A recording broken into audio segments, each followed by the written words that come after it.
In Hong Kong, we've been feeling the effects of the super typhoon as it swept past the city. There has been heavy rain, wind, and in the harbor, huge swells.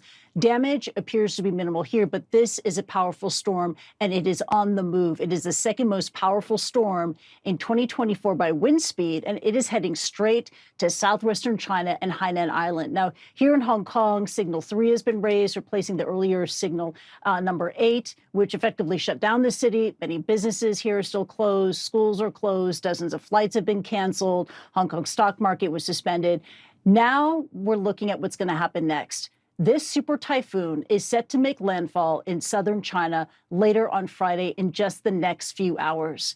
Hainan province, Guangdong province, they are bracing for impact, and conditions are rapidly deteriorating there. We'll show you the video that we have from Hainan and from southern provinces there. Now, for Hainan, this is the island. It's known as the Hawaii of China. That super typhoon projected landfall is rare because most typhoons that land on that island are classified as being weaker. Now, the provincial government is on alert. We know that bus services, ferries, railways, flights have been suspended, and residents there in Hainan are not taking any chances. They're heeding warnings and alerts to stay indoors. And before then, they've been stocking up on food, as you can see, leaving store shelves empty. Residents have been advised not to go outside. Tourists told so as well. Several tourist attractions have been shut down, and authorities have been warning that the winds, when it hits Hainan, could be massive and destructive. Hainan, again, known as the Hawaii of China because it has sandy beaches, 5-star resorts. You got your duty-free shopping there.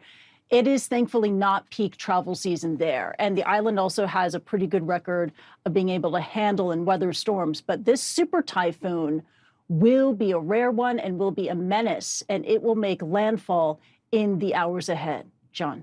I'm just wondering, Kristie, if there's sort of like disaster fatigue right now for China. They've been through so much for most of this year, and now here comes, the biggest storm they've had to deal with in a decade or so.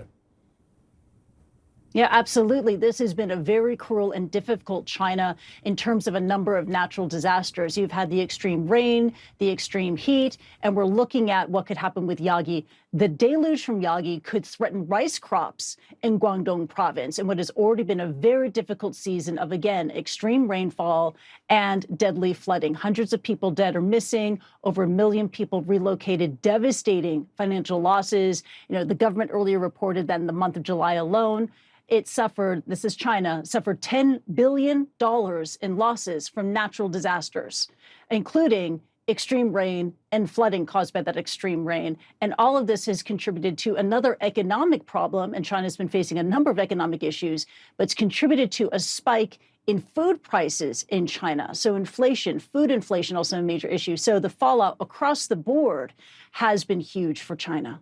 John. Kristie, thank you. Kristie Lu Stout there with the very latest on Yagi and also the ongoing situation that China's been facing for some time. Thank you.